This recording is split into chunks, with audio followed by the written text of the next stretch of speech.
ये इस वक्त मैं आपको अमेरिका की सड़कें दिखा रहा हूँ और ये बिजली का खंबा है और ये खंबा है। आप देख सकते हैं ये पाकिस्तान नहीं है, ये अमेरिका में हूँ। ये देख रहे हैं ना आप,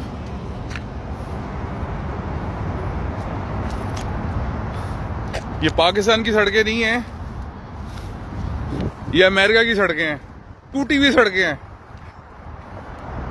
ये देख लें आप, खंबे बिल्कुल तारे जिस तरह पाकिस्तान में नहीं होती, मोहल्ले में लाहौर में नारकली में कोई आया हो, बिल्कुल इस तरह के आपके सामने। और ये बिल्कुल पानी यहाँ पे खड़ा है, बिल्कुल ये देखें, ये देख लें हमारा अमेरिका।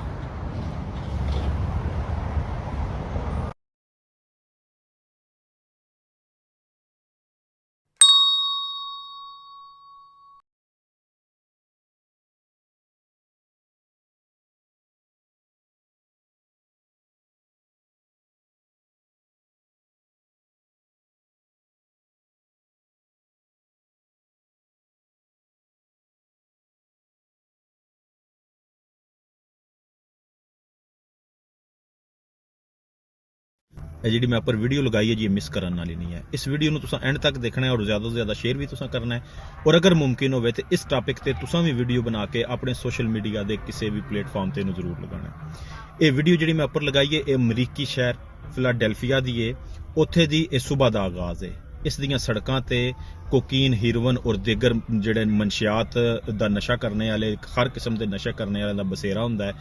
और ਤੁਸੀਂ ਦੇਖ ਲਓ ਕਿ ਸਵੇਰ ਦੇ ਵਕਤ ਇਹਦੀਆਂ ਰੋਡਾਂ ਤੇ ਕੀ ਹਾਲਤ ਹੈ।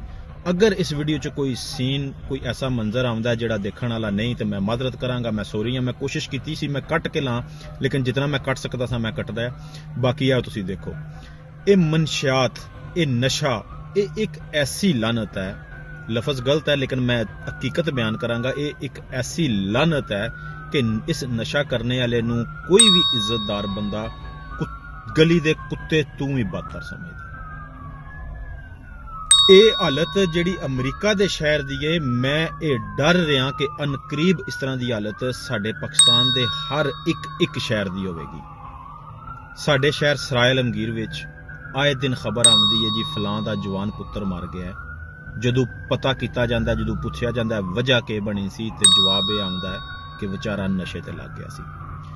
ਜਿਹੜਾ ਨਸ਼ੇ ਤੇ ਲੱਗ ਗਿਆ ਸੀ ਉਹ ਤੇ ਦੁਨੀਆ ਤੋਂ ਚਲਾ ਗਿਆ, ਉਹ ਤੇ ਮਰ ਗਿਆ। ਲੇਕਿਨ ਜਿਹੜਾ ਨਸ਼ਾ ਵੇਚ ਰਹੇ ਨੇ, ਜਿਹੜਾ ਨਸ਼ੇ ਦਾ ਕਾਰੋਬਾਰ ਕਰ ਰਹੇ ਨੇ, ਯਕੀਨ ਕਰੋ ਸਭ ਤੋਂ ਬੜੀ ਦਹਿਸ਼ਤਗਰਦੀ ਮੈਂ ਇਹ ਸਮਝਦਾ। ਸਾਡੇ ਮੁਲਕ 'ਚ ਜਿਹੜੀ ਸਭ ਤੋਂ ਵੱਡੀ ਦਹਿਸ਼ਤਗਰਦੀ ਹੋ ਰਹੀ ਹੈ ਉਹ ਨਸ਼ੇ ਦਾ ਕਾਰੋਬਾਰ ਕਰਨ ਵਾਲਿਆਂ ਦੀ ਹੋ ਰਹੀ ਹੈ।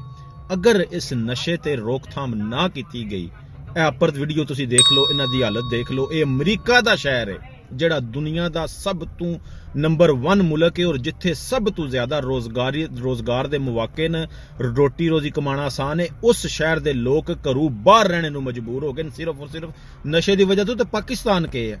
ਪਾਕਿਸਤਾਨ ਤੇ ਮਜ਼ਦੂਰ ਦੀ ਨਹੀਂ ਰੋਟੀ ਪੂਰੀ ਹੁੰਦੀ ਤੇ ਨਸ਼ਾ ਕਰਨੇ ਵਾਲਿਆਂ ਦੀ ਕਿੱਥੋਂ ਪੂਰੀ ਹੋਣੀ ਹੈ? ਇਸ ਜਿਹੜਾ ਇਹ ਅਮਲ ਹੋ ਰਿਹਾ ਇਹ ਸਿਰਫ ਔਰ ਸਿਰਫ ਕੋਈ ਅਨਪੜ੍ਹ ਜਾਂ ਜਾਹਿਲ ਲੋਕਾਂ 'ਚ ਨਹੀਂ ਹੋ ਰਿਹਾ। ਇਹ ਤਾਂ ਸਾਡੀ ਯੂਨੀਵਰਸਿਟੀ ਦਾ ਵੀ ਅੱਜ ਕੱਲ੍ਹ ਫੈਸ਼ਨ ਬਣੇ ਆ। ਯੂਨੀਵਰਸਿਟੀ ਦੇ ਮੁੰਡੇ, ਯੂਨੀਵਰਸਿਟੀ ਦੀਆਂ ਕੁੜੀਆਂ, ਯੂਨੀਵਰਸਿਟੀ ਦੇ ਬੱਚੇ ਉਹ ਇੱਕ ਸਟਾਈਲ ਬਣਾਇਆ ਹੈ, ਉਹ ਵੀ ਹੀਰੋਇਨ, ਕੋਕੇਨ, ਆਈਸ, ਮੁxtਲਿਫ ਕਿਸਮ ਦੇ ਨਸ਼ੇ ਕਰ ਰਹੇ ਨੇ। ਲੇਕਿਨ ਸਾਡੇ ਜਿਹੜੇ ਆਲਾ ਹੁਕਾਮ ਨੇ ਜਾਂ ਸਾਡੇ ਜਿਹੜੇ ਅਦਾਰੇ ਨੇ ਜਿਨ੍ਹਾਂ ਨੂੰ ਇਹਨਾਂ ਦੇ ਖਿਲਾਫ ਮੁਤਹਰਕ ਹੋਣਾ ਚਾਹੀਦਾ, ਉਹਨਾਂ ਨੂੰ ਆਪਣੀਆਂ ਆਪਣੀਆਂ ਕੁਰਸੀਆਂ ਦਾ ਪਏ ਆ, ਉਹਨਾਂ ਨੂੰ ਆਪਣੇ ਆਪਣੇ ਅਹੁਦਿਆਂ ਦਾ ਪਏ ਆ। ਉਹਨਾਂ ਨੂੰ ਫਿਕਰ ਹੀ ਕੋਈ ਨਹੀਂ ਕਿ ਇਤਨੀ ਬੜੀ ਦਹਿਸ਼ਤਗਰਦੀ ਸਾਡੇ ਮੁਲਕ 'ਚ ਹੋ ਰਹੀ ਹੈ।